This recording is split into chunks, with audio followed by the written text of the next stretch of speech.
أعوذ بالله من الشيطان الرجيم بسم الله الرحمن الرحيم الحمد لله رب العالمين والعاقبة للمتقين والصلاة والسلام على رسوله محمد وآله وأصحابه أجمعين أما بعد السلام عليكم سباقداشlar. Bugünkü dersimiz tarhim. Tarhim bu lügat manisi tarqiqus savut ve talyin. Yine avazını inçkeltiş degan ma'noda bo'ldi. Endi istilohiy ma'nosi munada bo'lgan so'zning oxirini tashlash. Yana yengillik tahfifning jihatidan ko'pincha vaqtda yengillikning jihatidan maxsus bir usulub bilan munadaning oxirini tashlashni tarhim deymiz. Endi demek tarhim qilinadigan söz 3 qismga bo'linadi. Yoki munada tarhim qilinadi, qisqartiriladi, yoki munada bo'lmagan so'zlama she'riy zurriyatning jihatidan qisqartiriladi va uchinchisi ismi tasg'ir tarhim qilinadi. Endi bugunkisi shu tarhimul munada bilan tarhimud darura degan ikki haqida to'xtalamiz. Yana shu munadani qisqartish ve şi'ri zürriyetinin cihatinden bazı munada bo'lmagan so'zlarni qisqartish haqida to'xtalamiz. Bu haqda Musannif rahimahullah mundaq deydi. Tarhiman ihzib akhiral munada kaya su'a fi man da'a su'ada ve cevizanhu mutlaqan fi kulli ma unnisa bilha vellazi qad rukhima بحذفها وبره بعض وحزلا ترخيم ما من هذه الها قد خلا إلا الرباعية فما فوق العلم دون إضافة وإسناد متهم. Beytning tarjimasi tarhim yani taksir degan ma'noda qisqartish uchun munadaning oxirini qisqartish uchun munadani tarhim qilish uchun munadaning oxirini tashlab o'ting. U suatni chaqirgan kishida ya suatni o'rniga ya sua deganga o'xshash. Va javizanhu mutlaqan fi kulli ma. U tarhimni mutlaq durust qiling. Nima desa ha bilan muannasning ta'si bilan ta'ud ta'nislan muannas qilingan har qanday ismda mutlaq holatda tarhimni durust qiling. Vallazi qad rukhima bihazbiha va birhu ba'du. Oxirini tashlash bilan tarhim qilingan qisqartilgan munadani uningdan keyin uni to'liq o'qingki to'liq qiling. Tarhimdan keyin yana tarhim qilmang. Bir qatım murakham qilingan söz, ikkinchi qatım murakham qilinmaydi. Tashlanib bo'lgandan keyin kisni to'liq o'qingki uni tashlamang. Mushu muannasning ta'sidan xoli bo'lgan ismni tarhim qilishni cheklang. İlla u ism to'tarib yoki undan yuqori bo'lsa, alam bo'lsa, alam bo'lib, ya'ni tarkibi izafi bo'lmagan, tarkibi isnadi bo'lmagan alamlar bo'lsa, bu chog'da buni tarhim qilsangiz bo'ladi deymiz. Endi bu yerda bizning diqqatimizni tortadigan tarhim qilinadigan ism ikki turga bo'linadi. Munada, al-munada maqtum bilha, munada g'ayri maqtum bilha. Muannasning ta'si bilan oxirlashgan munadani tarhim qilish, muannasning ta'si bilan oxirlashmagan muannasning ta'si yo'q holatda oxirlashgan ismni tarhim qilishdan iborat ikki qismga bo'linadi. Endi musannif tarhim qilishning usulini so'zlab deydiki, tarhim qilish uchun nima ish qilish kerak? Munadaning oxirini tashlang deydi. Unda o tarhim qilinayotgan so'z chuqur munada bo'lsin degan bo'ldi. Nimaga o'xshash desa, suatga o'xshash. Suat deganni chaqirgan kishida ya sua deb dalni tashlab tarhim qilganga o'xshaydi. Buni bu ya suatda ta yo'q, lekin bu ta'ning g'ayri bilan kelgan. Endi ism agar muannasning ta'si bilan oxirlashgan bo'lsa, muannasning ta'si bilan oxirlashgan bo'lsa, buni mutlaq tarhim qilish durust deydi.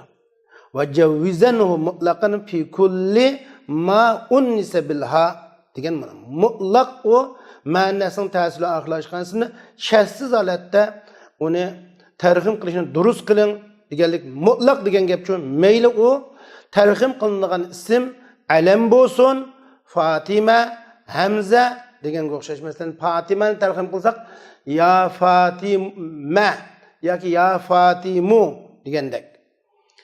Ve Hamzani tarhim qilsak ya Hamza yoki ya Hamzu deganga o'xshash. Mayli u alam bo'lmay g'ayri alam bo'lsin, alam bo'lmagan bo'lsin. Masalan, jariya ya jariya, jariyatuni ya jariya deganga o'xshash.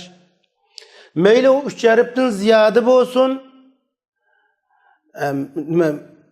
Zaid ala salasat ahruf. Mayli 3 harfdan ortiq bo'lsin, Fatimaga o'xshash, Hamzaga o'xshash. 3 harfdan ortiq bo'lsin o'xshash. Yoki mayli 3 harflik bo'lsin, mublag'irdu.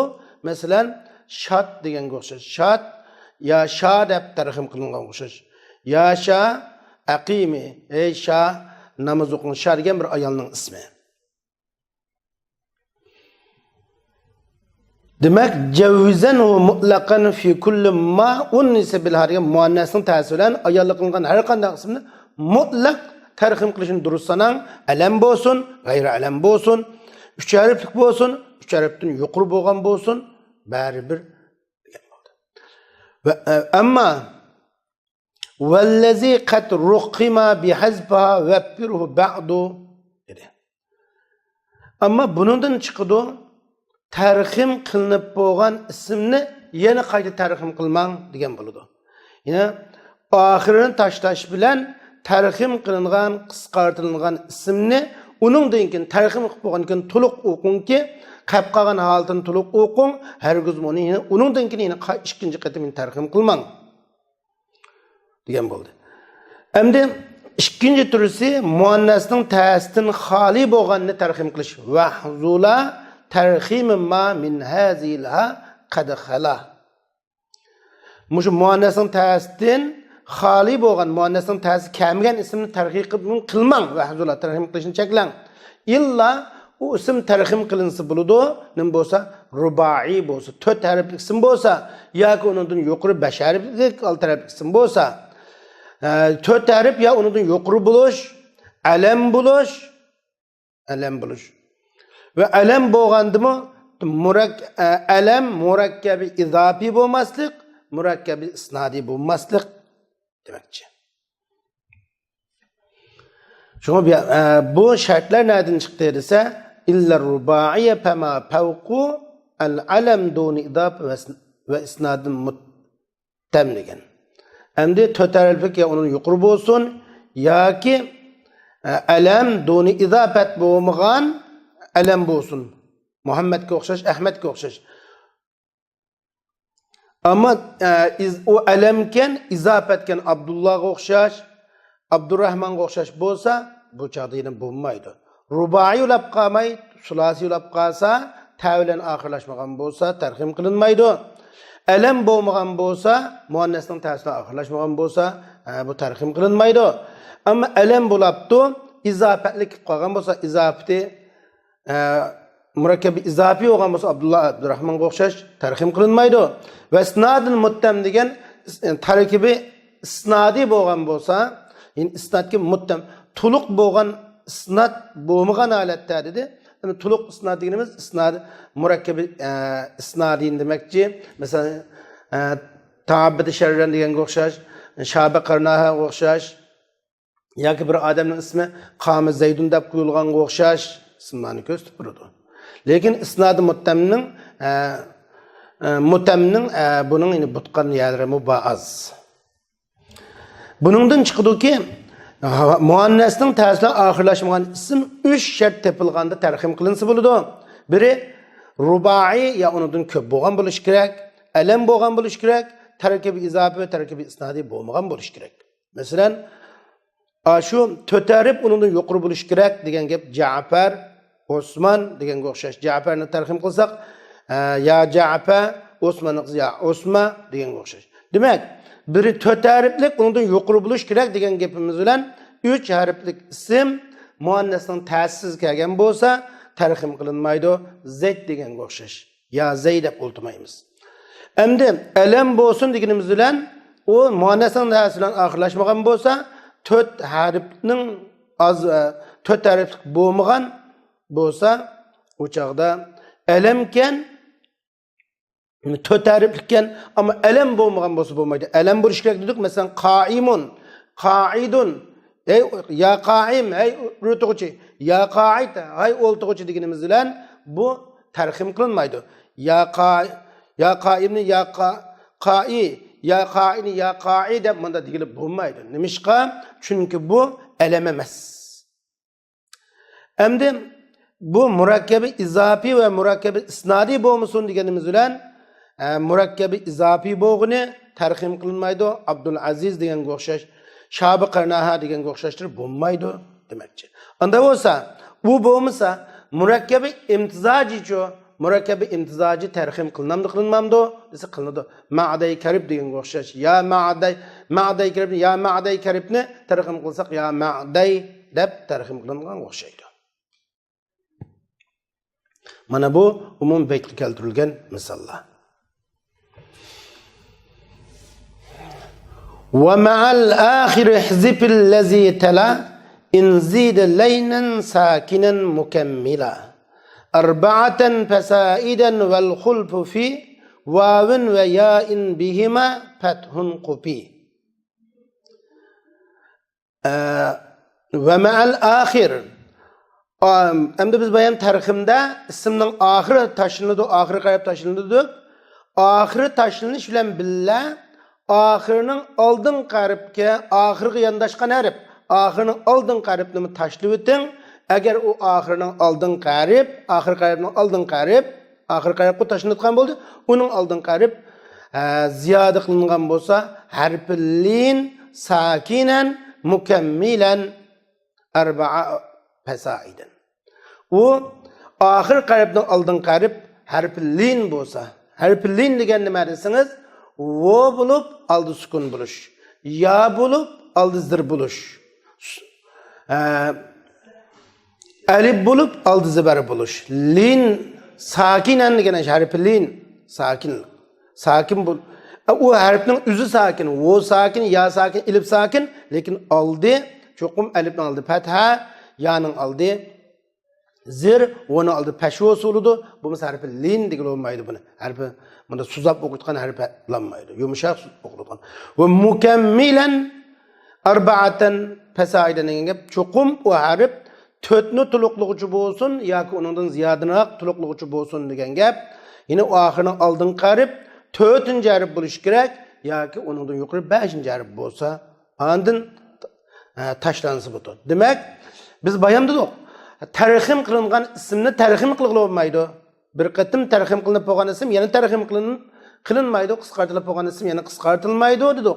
Ammo u tarxim qilingan ismning oxirini tashlab bo'lgandan keyin shu tashlangan ismning oxir tashlandi, shu oxirini oldin qarib 4-nji ya undan yuqori 4-nji ya 5-nji harf bo'lib, o'zi sukunli qilib harfi lin bo'lgan bo'lsa degan gap vo bo'lib bu o ya ki 4-nji harf ya onundan ziyade harfken aldı peş olsa ya vurup aldı zır olsa eli bulup aldı petha boğan olsa bu çağda bunu mu taşlavassak buludu. Mesela Osmanlı misal qalsak Osmanlı tarxim qılganda ya Osma qalıdı nunla taşlavassak. Onun aldın qarib qalsak alif harfi lin zaid. Harfi lin zaid bu. Endi qanda çünkü Osmanlıki alif aldı zibar bo'lgandan keyin, o'zi sukun bo'lgandan keyin 4-nji harf bo'lg'achqa Osmonniki alif ucaqda uni qisqarsak ya Osma deb qolib qolsa bo'ladi. Mansurga o'xshash. Masalan ya Mansur desak tarxim qilganda ya Mansu qoladi. Ya Mansu qolib qolsa beri vo harflin chunki oldi pesh o'zi sukun bo'lg'achqa ham 4-nji harf bo'lg'achqa buni tashlab bo'ldi ya Mansu qolib qoladi. Miskin, ya miskin desek, endi ya Miskin müşer munada terhim kılınsa ya miski qap qaladı. Endi o ahirın aldın qarib ya harflin. Çünkü yanın aldın qarib zir oqulgan. Yanın aldın qarib zir oquldu. O sukun boğaçqa harflin boldu. Bu 4-nji harf boğaçqa taşıvatsak boludu demekçi. Vel khulfu fi wawin ve ya'in bihima fathun qupi. Endi ihtilaf vovlen yada ihtilaf sabittur. O vovlen yada nın aldı pata oqulgan aletler deydi. Çünkü ihtilaf pathadin kinkagen vovlen yani taştaştı ihtilaf var. Biz ahir qaribni aldın qarib, aldı peş oqulgucu vov, aldı zibar oqulgucu alif, aldı zir oqulgucu ya bolsa taştayımız dedik. Ama şunun içinden o vo kiptu vo'nun aldı zibar iken, ya kiptu ya'nın aldı zibar iken bolsa bu jada ihtilaf var. Mesela mustapawna, mustapayna degan o'xshash. Haulayi mustapawna ve ra'aytu mustapayna deymiz. Mushu mustapawna mustapaynini munada qilgan mushlarni tarhim qilsa qisqartgan chaqda ixtilof bor. Ixtilof ayu vo kelganda va ya kelganda ixtilof paydo bo'ladi. Ya'ni u ikkisida fathun qupi dedi. U vo bilan yada bir fatha var ki agishtirilguchi.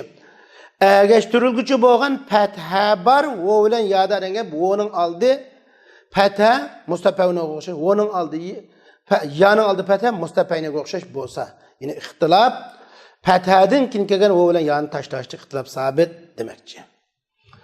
Endi demak bu ikki baytdan nima chiqdi desangiz, ahir qaribni oldin qaribni tashlash masalasi. Demak, ahir qaribni tashlash masalasi bayon aydın oldu.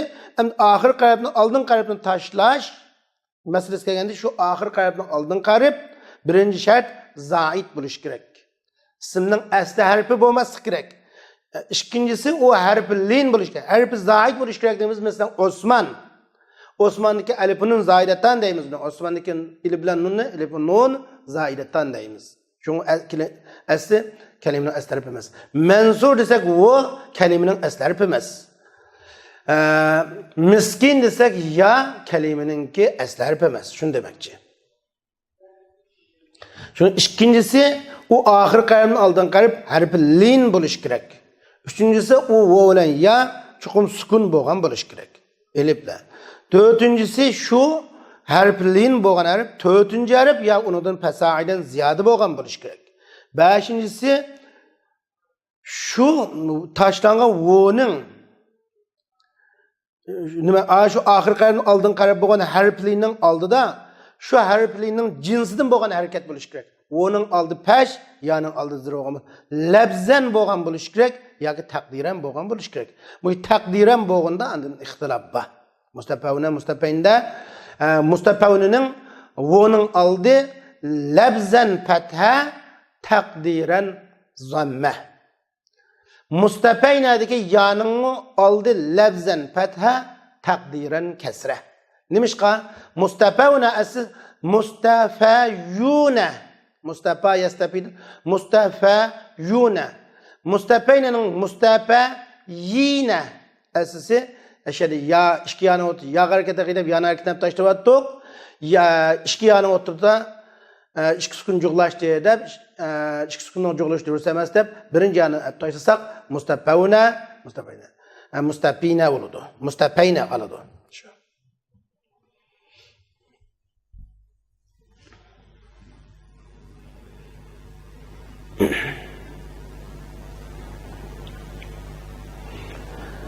Demek Endi ahir qaribning oldin qarib zaid bo'lsin, harflin bo'lsin, sakin bo'lsin, to'rtinchi o'rnidan yuqori harf bo'lsin, andin tashlab turdik.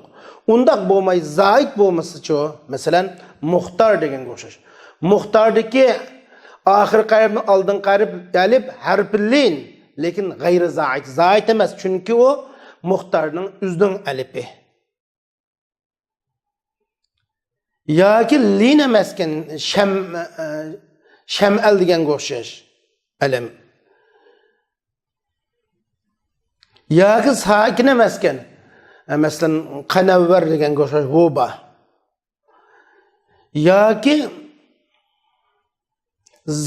masalan 4-chi harf emas ekan. Majid desak, majidki ya harflin, lekin ya 4-chi harf emas, 3-chi harf bo'lar. Mana mushunda holatda u oxirni oldin qarablar tashlanmaydi. Muxtarni tarxim qilsak, ya muxta, ya sham'a, ya qanavva, ya majid deb qildi, oxir qarab tashlansa bo'lmaydi. Ammo u oxir qaribdan oldin qaribning oldidagi harakat o'z jinsidan bo'lmasa, o'ning oldi pash bo'lmasa, yaning oldi zir bo'lmasa, endi qanday qilgulik desa, o'ning oldi fatha ekan, Fir'avnga o'xshash. Yoki yaning oldi, o'ning oldi, yaning oldi zivar ekan, g'urnayqqa o'xshash. Bunda bo'lganlarida oxirini tashlash durust deganlim ba, oxirini tashlash durust emas deganlim ba. Tashlaganlar ya fir'a ya g'urna degan. Tashlash durust emas deganlar ya fir'avna bo'lgan ya fir'av ya g'urnay deb bunda qilgan. Aksar ulamolar tashlash durust emas degan qarashda bo'lgan. Ya'ni ixtilof deganimiz ana shu.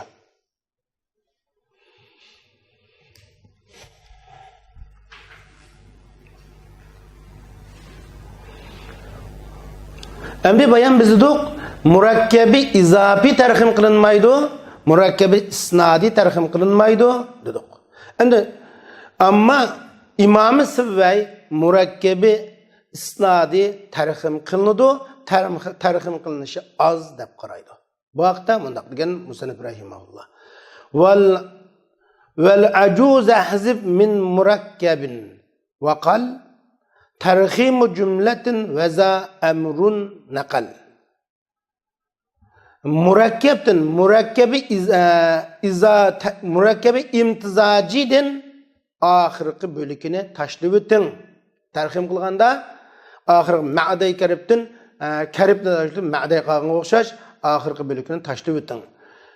Va jumlani tarxim qilish oz bo'ldi. Va qalla tarximu jumla degan gap, jumlani tarxim qilish oz bo'ldi degan gap murakkabi isnodi. Bir odamning ismini masalan Qami Zaydun deb qo'ygan bo'lsa, jaa Qami Zaydun, ra'aytu Qami Zaydun, marartu bi Qami Zaydun deganga o'xshash murakkabi isnodi bo'ladi. Endi mushuni tarxim qilish oz, lekin mushu amri buni naql qildi. Haza amrun naql degan amri buni naql qildi deyishimiz murakkabi isnodimu tarxim qilinadi deb qaradi. Amri degan kim desangiz, amri bu Imom Sivvay degan olim mushu. Bu Imom Sivvayning o'zining ismi Amri.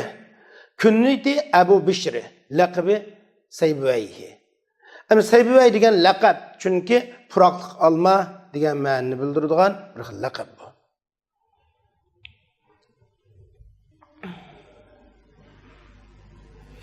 Mesela Ma'day karibni Imom Sivvay ya Ma'day deb tarxim qilsak bu deydi, ama qolgan ulamolar tarxim qilsak bo'lmaydi deydi. Musannif shuni tarxim qildi, tarxim qilinishi oz deb o'tirib qo'ydi.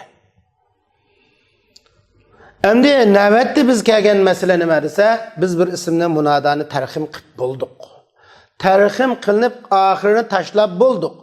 Oxirini tashlab bo'lgandan keyin u munodaga uningga i'rob qandaq beriladi. Masalan, Osmanni munoda qilganda ya Osmanu, ya Ja'faru, ya Mansuru deb mundaq shu munoda qildik. Endi Osmanning oxirgi ilib bilan nun tashlasak ya Osma qoladi. Mansurdagi vo bilan nun tashlasak ya Mansuq qolib qoladi. Endi mushuni tarix mushu oxirini murakkam qilingan, tarix qisqartirilgan ismning oxiriga munoda bo'lganda oxirini mushuna zammiga mabni qilgan ahvolni qilamdimiz ya o'z payda qo'yamdimiz deganda buningda lug'atu man yantazir, lug'atu man la yantazir deb ikki guruhi shakllangan. Lug'atu man yantazir, lug'atu man la yantazir.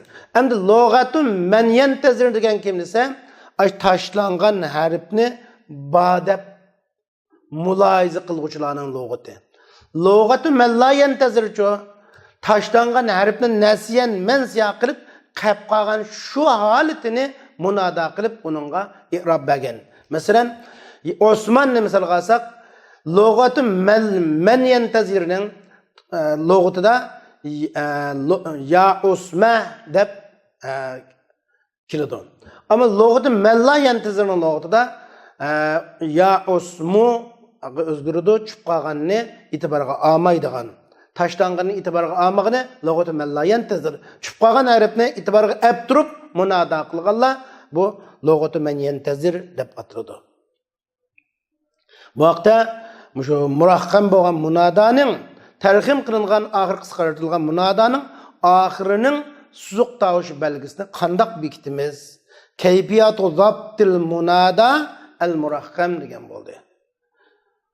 Bu vaqtda musannif bundoq deydi: "Va in nawayta ba'da hazbin ma huzib fal baqi yasta'mil bima fihi ulib. Waj'alhu in lam tanwi mahzufan kama law kana bil akhir wad'an tummima. Faqul 'ala al awwal fi samud ya samu wa ya sami 'ala as-sani biya." Musannif deydi, baytning tarjimasi: agar siz oxirgi tashlab bo'lgandan keyin shu tashlangan harfni ba deb niyat qilsangiz, lug'ati man yantazir bo'lsangiz, qilib qolgan qismini shu tashlanganni niyat qilsangiz, qilib qolgan harfda kunilingan odatlangan bo'yicha qilib qolganni ishlating. Val baqi qilib qolgan qismini asli kunilingan bo'yicha ishlating.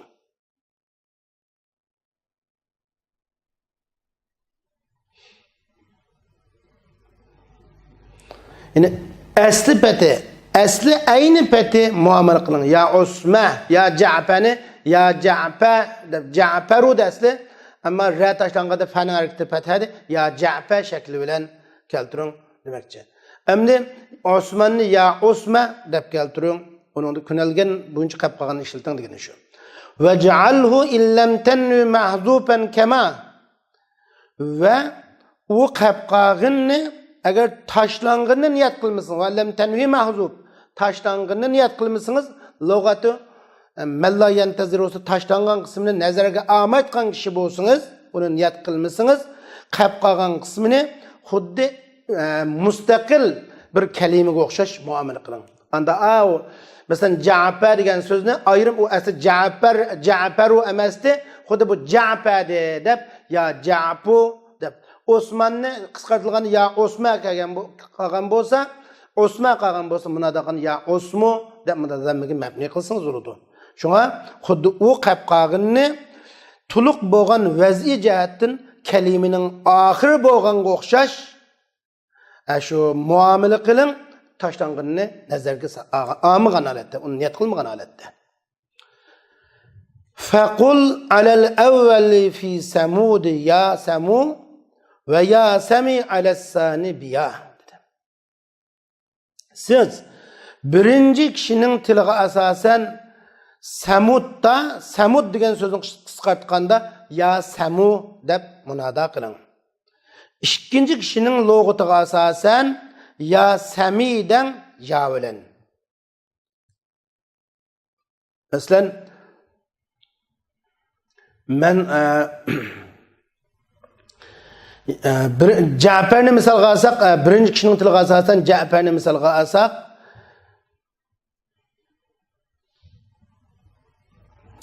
ya masalan birinchi kishi man la yantazir bo'lgan, man yantazir bo'lgan shu chuqqog'ini nazarga sag'at qilgan keyin ya Ja'fa qilamiz. Samudmi ya samu qilamiz. Asli chunki samud dal tashlanishdan oldida ya samu bo'lgan. Ammo man la yantazirning chuqqog'ini nazarga olmayotgan, uni nasiyan mansiya qilgan, faqat mustaqil bir kalima deb tushunayotgan bunday kishining lug'atiga asosan ya samuda ya sami deb uni yog'i yo'tkaymiz. Endi bizning o'sha yerda diqqatimizni tortadigan nima desa, nimishqa ya samu ya sami ulab qoladi. Ya samu mushu samuni o'z peti amma ya samu kelganda cho'qim ne ko'nglimizda oxirida bir dal beydi deganni nazarga olib turib deganimiz. Ama ya sami degan chaqda cho'qim oxirida tushib qolgan dal batdi, tashlangan dal batdi deganni e'tiborga olmaymiz.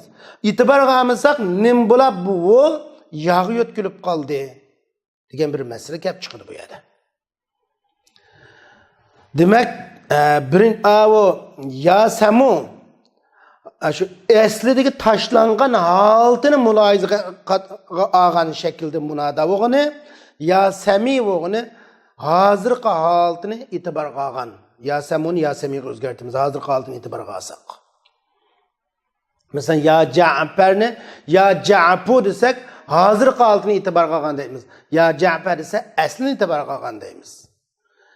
Endi nim bo'lib ya sami mishada ya samu ya samiga o'zgarib qoladi degan bir savol kelib chiqadi. Demak, samu hozirgi holatini e'tiborga olganda ya samuni ya samiga o'zgartimiz. Bu yog'i yo'tkiladi va mimning kasr harakati, mimning pesh harakati ya samurki mimning pesh harakati kasr yo'tkiladi. Nimishqa desa, chunki bu to'liq bir ism, to'liq bo'lgan bir shu ismga muomala qilingandek muomala qilinadi. Nimishqa arab tilida bir ism mu'rab ism bo'lib, uning oxiri vo bo'lgan, voning oldi pesh bo'lgan bunday ism mavjud emas deydi. Ya samu. Ama dalvun ba, dalvunning oxiri vo, lekin oldi uning sukun. Amma arab tilida ya samuga o'xshash oxiri vo bo'lgan, voning vo o'zi sukunli vo bo'lgan, voning oldi pashlik holatda kelgan ism mu'rab yo'q. Bo'lsa lekin bu chaqda bunda kelib qolmagan, endi bo'lsa kelib kelsa vo yaga zammi kasr yetkazildi. Masalan, dalvunning ko'pligi atli chiqadi. Esa atlu. Dalvun atlu chiqdi, lekin atliga yetkazildi. Nimishqa arab tilida nazira bo'lmaganligi uchun deb qaraymiz buni.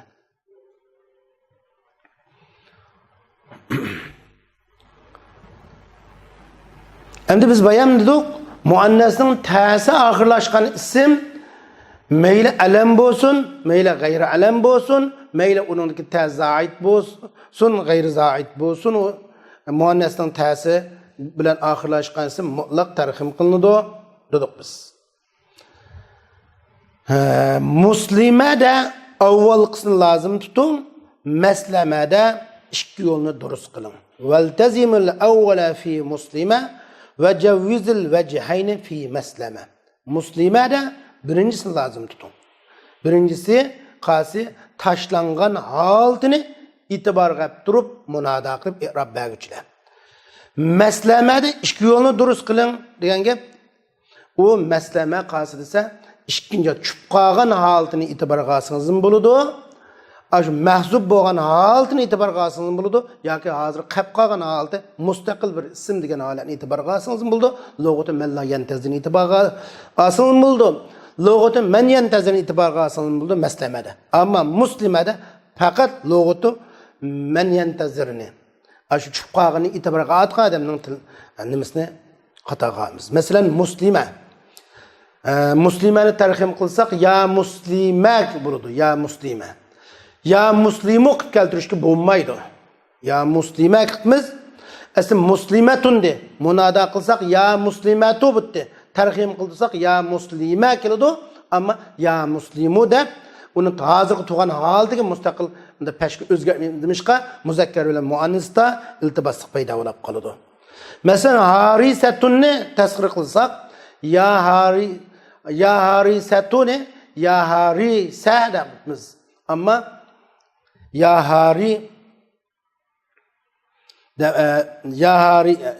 harisu qilsak uçada muzakkir harisun bilan harisatunning muslimun bilan muslimatunning farqi yo'qlab ketadi. Ammo maslamatan desa, chunki maslamadagi ta muannaslikni ifodalash uchun kelgan ta emas. Ama muslimetundaki te muannaslikni ifadalash uchun kelgan te. Chunki şu bu nima demakchiligisiz bir ism keldi, tarhim qilinadigan bir ism keldi. Buning da bir ta'u ta'nis bor. Bu ta muzakkar bilan muannasning o'tini farq etish uchun kelgan bo'lsa, bu vaqtda birinchi yo'lni tutamizki, shu muslima, hargiz muslimu qilishga bo'lmaydi. Ama buningdagi ta maslamaga o'xshash, buningdagi ta muannaslikni farqlantirish uchun kelmagan bo'lsa, buning ikki yo'l durust. Maslamatuni ya maslamu ya maslama deb keltirsak bu. Chunki buningda iltibos shakllanmaydi. Ikki xil lug'at bor buningda. Endi biz ham dedik, shu tarhim qilinadigan ism yoki munada bo'ladi, yoki munabada bo'lmagan bo'lsa-mu, zurtishining jihatidan tasvir qilinadi.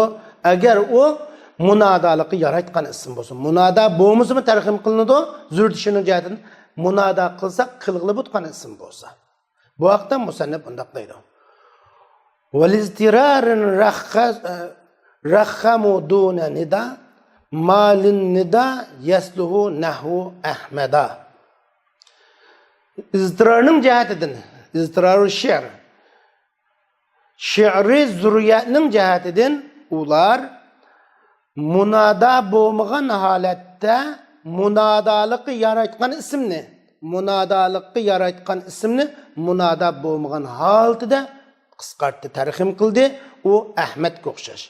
Ahmad degan so'zni tarhim qilsa ya ahma qoladi. Buni bu tarhim qilinadi. Endi bu birinchisi bu üç şart kirdi. Bundaqa şu munada bo'lmagan ism munadalik yaratish uchun birinchisi cho'qim bu she'rda kelgan bo'lish kerak.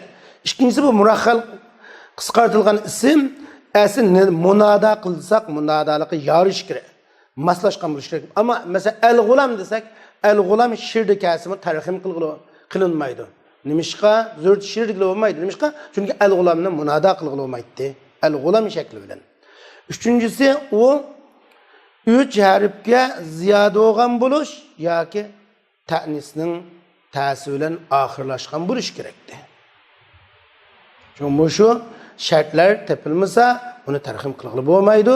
Munadalikni yaratgan ismmi munada bo'lmagan holatda. Masalan, munada bo'lmagan ismning tarhim qilingan shakli bormi? Masalan, shoir deydi: "La ni'mal fata ta'shu ila daw'i narihi tarif malin laylatal ju'i vel khasri."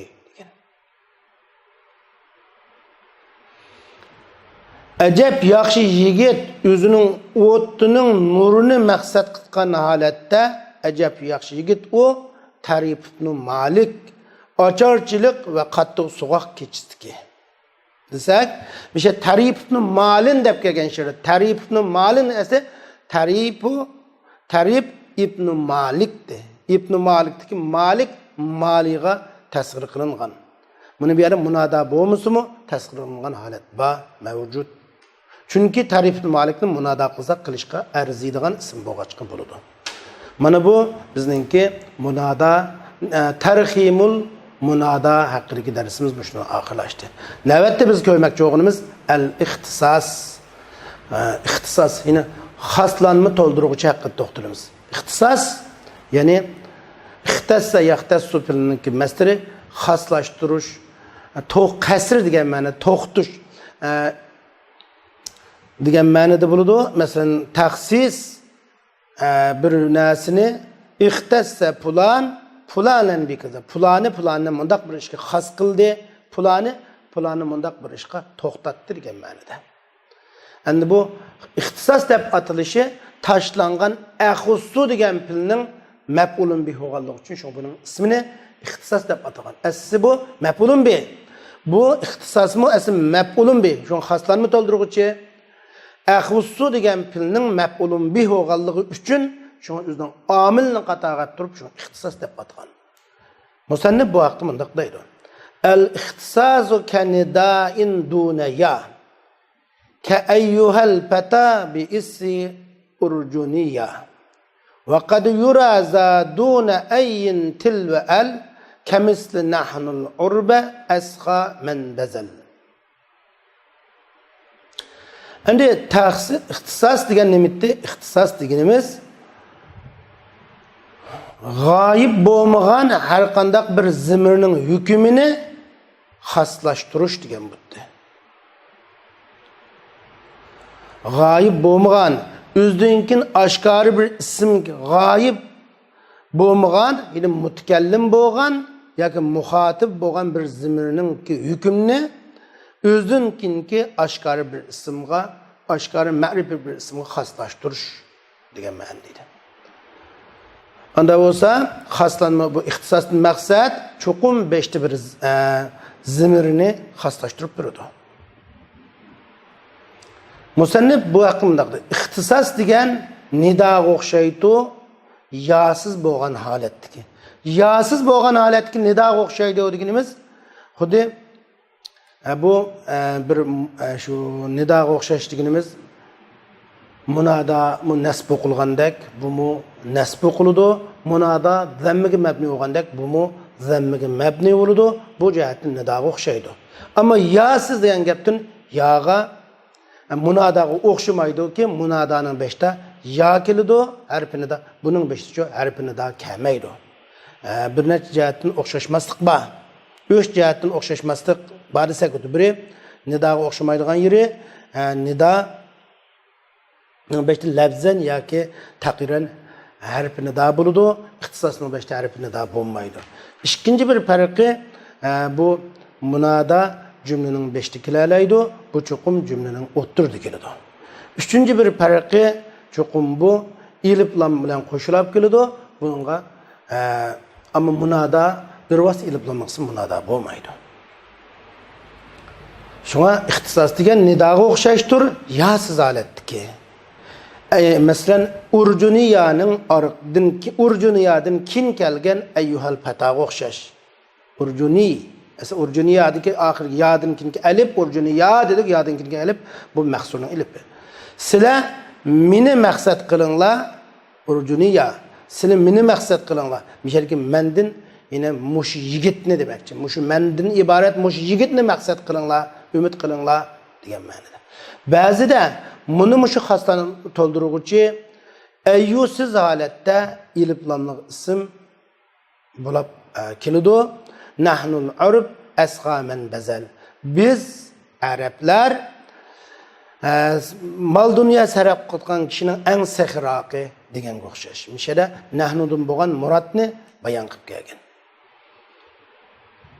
Masalan, nahnu khayru ummatin ukhrijat lin-nas. Biz insoniyat uchun, insoniyat manfaati uchun chiqarilgan ummatning eng yaxshisi desak, bizdan maqsad nima? Nahnu el-muslimine hayru ummetin ukhrijat lin-nas. El-muslimin mishada xoslarni to'ldiruvchi axussu degan tashlangan pilning maf'ulun bih deb qaraladi. Ana la taftaru rıgbati. Mening rıgbatim surishab qolmaydi. Mening kimman? Ana talibul ilm, ilm o'rganuvchi degan ma'noda.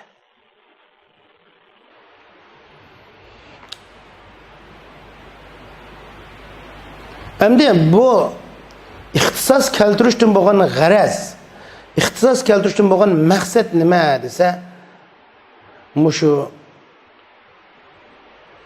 ixtisos keltirishdan bo'lgan g'araz aslisi shu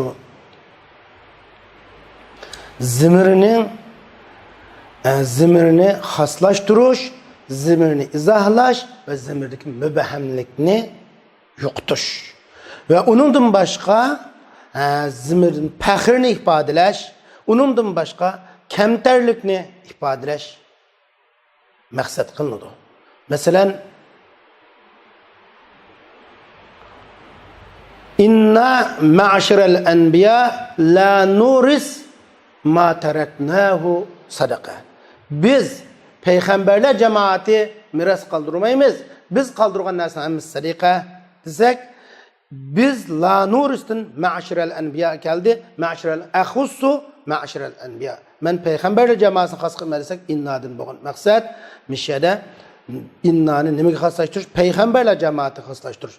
Uningdan boshqasi mubahamlik, uningdan boshqasi iroda qilish mubahamlikni yo'qotish bo'lgan bo'lsa, undan boshqa faxri ba'zi chaqlarda uningdan g'araz faxri ulab qoladi. ve garaz bazı çağda kemterlik maksat kılınıdı.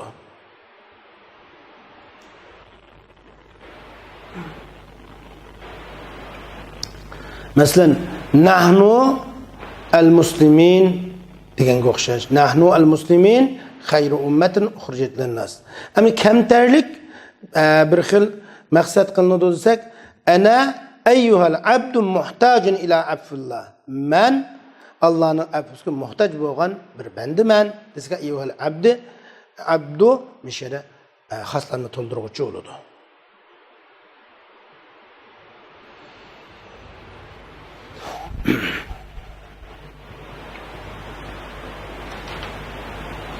Bunundan ko'rib oldik. Xaslarni to'ldiruvchida birinchisi xaslarni to'ldiruvchisi ayyuha yoki ayyatuha so'zi bilan keladi. Ayyuha yoki ayyatuhadan keyin ma'rifa muzakkar ism keladi. Ayyatuhadan keyin ma'rifa muannas ism kelib xaslarni to'ldiruvchi bo'ladi. Yoki ilif lamliq bir isim xaslarni to'ldiruvchi bo'ladi, ya ilif lamliq ismga muzab bo'lgan ism xaslarni to'ldiruvchi bo'ladi. Bunu bu taşlangan axussu degan filning maf'ulun bi deb qaraladi. Mesela ayyuhal fata desak, işte urjunihadin kin müşede kin keldi ayyuhal fata şu axussu degan filning maf'ulun bi. Ayyu mabni ala dam harften bi al fata ayyunun sıfatı olup ayyuhal fata axussu degan filning maf'ulun bi mahallen mansub. Mabni ala dam mahallen mansub.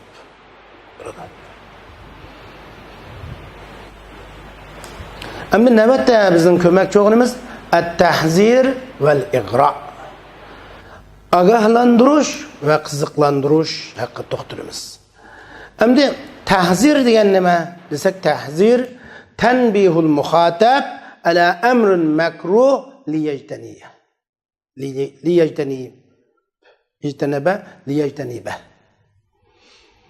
Yani muhatap yaman ko'rlayotgan bir ishga qarata muhatapni ogohlantirish, muhatap shu ishdan yiroq turish uchun yaman ko'rlayotgan bir ishga qarata muhatapni ogohlantirish. Masalan, iyyaka vel g'ayba. Iyyaka vel g'ayba, sen g'aybatdan saqlan deganga o'xshash.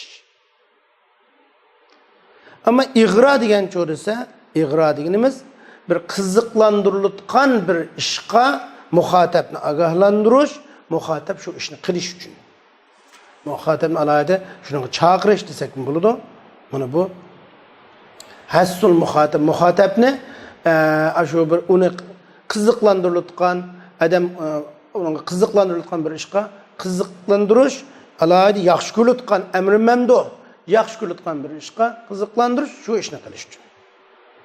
Unda bo'lsa musannif bu haqda mundaq deydi: İyyâke ve şerr ve nahve ve neseb muhazzirun bimestitaruhu veceb ve dûne adbin za li iyyen sub ve ma sivahu satru fi'lihi leyyelzema illa ma'al adbi evut tekrar keddeygameddeygame yazessari.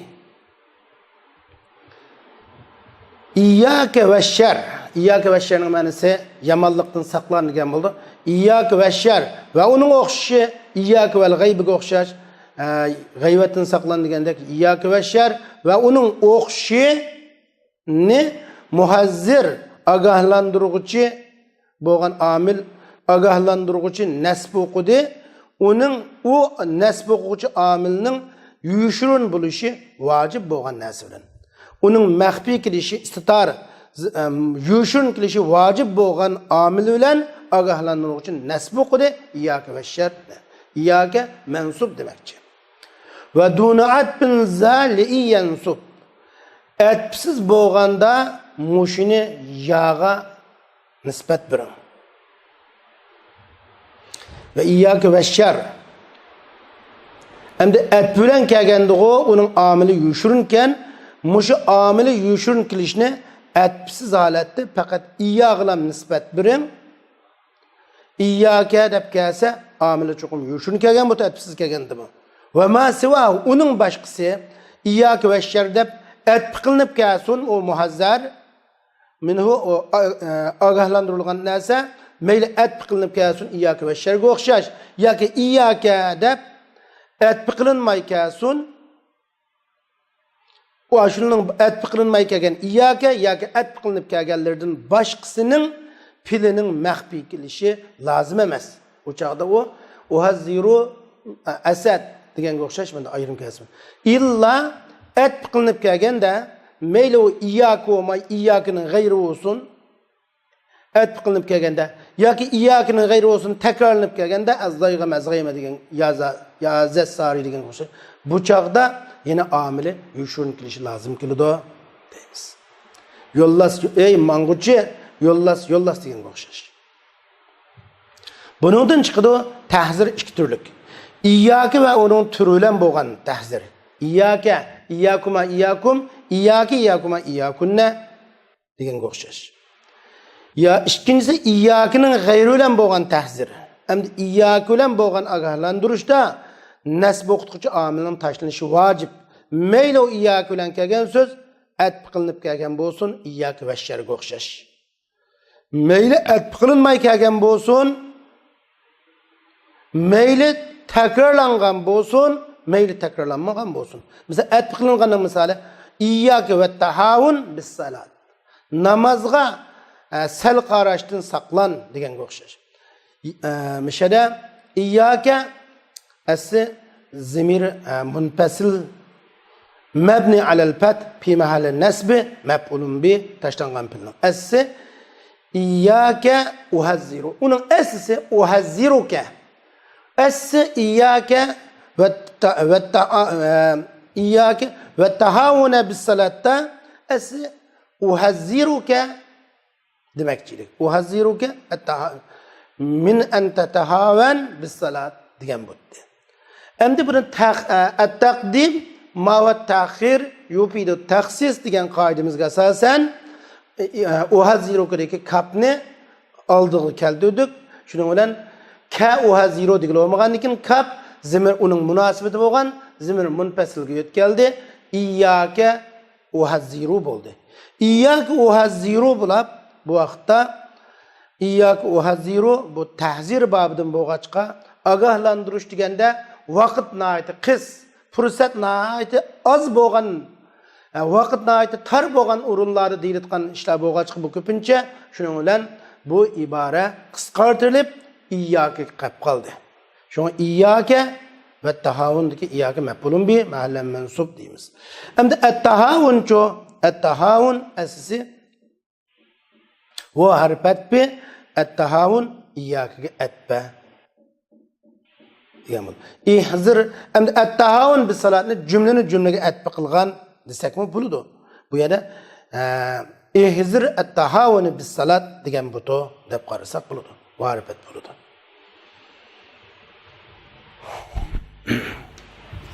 Şoňa meýle etpi kılınıp kelsin, etpsiz kelsin.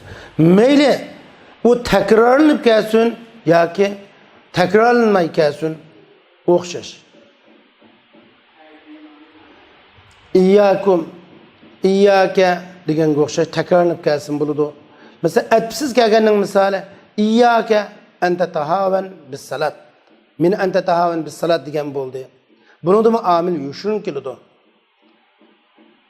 Emdi tazir ama İyyâkenin gayri bilen bolsa, İyyâkenin gayri bilen bolsa o çağda nesb okutkuçy amilni yuşurun kelişi wajip emas, illa et bilen kelse ya tekrarlanıp kelse o çağda ýene wajip. Mesela el-kezibe vel-hada'a. Sen yalgancılıktan saklan ve aldamçılıktan saklan diýen. Tekrarlangyny en-nemimete nemime, çekimçilik desek çekimçilikten saklan diýen mende buludu.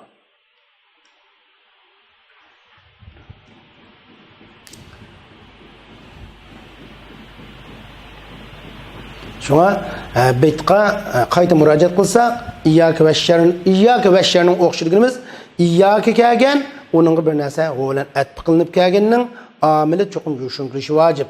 Emde etpisiz halatda İyyâke bir näse etpi kılınmaganda muşu amilning yuşurunkilishi iyaga nisbat bering deganimiz. Endi iyyaka oy etmay iyyaka anta tahavan deb kelsimu bu chaqda amil cho'qim yushurunkilidi. Ammo undaq kelmasa cho'qim pili yushurunkilishi vojib emas, oshkor kelsin. Ammo etqilinib kelsa val kaziba val khada al kaziba val khada deganga o'xshash. Ya takrorlanib kelsa az-zaygama degan. Endi birinchi shaxs zimirlar bilan va uchinchi shaxs zimirlarni ogohlantirish ilib berilsa bo'lamdi degan haqda to'xtalamiz. Wa shazza iyaya va iyahu ashaz va an sabilil qasd man qasan tabaz. Musannaf deydi, iyayaning muhazzar bo'linishi az bo'ldi. İyahu'nun muhazzar bo'lishi texim bakroq az bo'ldi. İyyaka, iyyakuma, iyyakum, iyyaki, iyyakuma, iyyakunlarning muhazzar bo'linishi ko'p. Ama iyyayaning muhazzar bo'lishi az. İyyahu deb g'oyib zimning muhazzar bo'linishi texi uningdanmi az. Nimishqa desa, chunki iyyaya deb bir odam o'zini ogohlantirish İyyahu deb yo'q bir odamni ogohlantirish buni aytib az tepiladigan ahvol kelmaydi. Endi lekin arab tilida keldi, az keldi. Bu az kelganini biz samai deymiz. Bu yuhfaz va la yuqas. Bu yodqa elinadi, saqlanadi. Buningga ikkinchi bir narsa qiyos qilinmaydi. Shuni musannaf bu haqda deydiki, va an sabilil qasd man qasan tabas. Qiyas qilgan kishi, mush kipqag'ini qiyas qilgan kishi to'g'ri yo'ldan yiroqlab ketgan bo'ladi dedi. Shuni qiyas qilmaymiz, ammo kelsa kipti deb qaraymiz. Inson o'zini o'zi ogohlantirmaydi, nimishqa bir foyda bo'lmaganligi uchun va yo'q odamni ogohlantirib, uni bir ishdan tursa, bir ishga buyurmaydi, chunki bundan hech qanday foyda chiqmag'achqa. Endi biz boshida dedik, şu tahzir bilan ig'ro haqida to'xtaldik deb. Anda o'zi mug'ro chu ig'ro qiziqlantirish qanday bo'ladi desa, ig'ro degan hasul muxatab ala amrun mamduh liyaf'alahu. Muxatabni maqtiritgan bir ishqa qiziqlantirish, muxatab shu ishni qilsin deb. Dedik, buni bu muhazzar qanday bu o'xshash bo'ladi. Xuddi mughra bihima. Musannif bu haqda mundaq deydi, ka muhazzarin bila iyaj'ala mughran bihi fi kulli ma qad fussila. Yuqorida tafsir qilingan narsalarning hammasida mughra bihni qiziqlantiruvchini iyasiz bo'lgan muhazzarining hukmiga o'xshash qiling. Ogohlantiruvchining hukmiga o'xshash qiling. Endi xuddi muhazzar masalan iyasiz bo'lgan muhazzarga deganimiz iya bilan kelgani yoki takror iya bilan kelgan ya atf qilinib keladi ya atf qilinmay keladi. Iyaka va tahavun bis salat deganga o'xshash atf qilinib keladi yoki iyaka deb atf qilinmay keladi. Bunda kelganda cho'qim omilning tashlanishi yushun qilishi vojibdir. Ammo iyasiz kelganda masalan al-ixlos deganga o'xshash, nima? Al-kazib deganga o'xshash, al-xada deganga o'xshash, an-namima deganga o'xshash. Bular atf qilinib kelsa, masalan al-kaziba val-xada deganga o'xshash yoki takrorlanib kelsa an-namima deganga o'xshash. Bu vaqtmi cho'qim buning omili yushun qilishi vojib. Undaq bo'lmaganda al-kaziba deb kelsa, ihzir al-kazib, ihzir al-xada deganga o'xshash keladi. Bu chaqda omilning yushun qilishi vojib emasdi. Dal mushu mughrabimu buni mushin o'xshaydi. Bu mughradimi shu omil oshkorga kasb bo'lgan, bu takrorlanib kelsa omili yushun qiladigan, takrorlanmay kelsa yoki atf qilinmay kelsa omili oshkor kasb bo'ladi. Masalan al-ixlasa desak, cho'qim omilni yushun qilish vojibki, sen ilzim al-ixlas degan bo'ladi. Ixlosni lozim tut. ikkinchi ixlos birinchi ixlosning ta'kidi bo'ladi. Ammo al-ixlos yolg'iz kelganda ilzimil ixlos deb bu omil yushun kamisin bo'ladi. Ammo al-ixlos va sidqa kelganda chuqum omilning yushun kelishi lozim bo'ladi. Shunga iyasiz bo'lgan muhazzarga o'xshash, hukmiga o'xshash tafsil qilingan har bir narsada qiziqlantiriluvchini shunga o'xshash qiling deyishning sababi mana shu. Dal shunday tushunsak bo'ladi. Va oxir da'vana alhamdulillahi robbil alamin.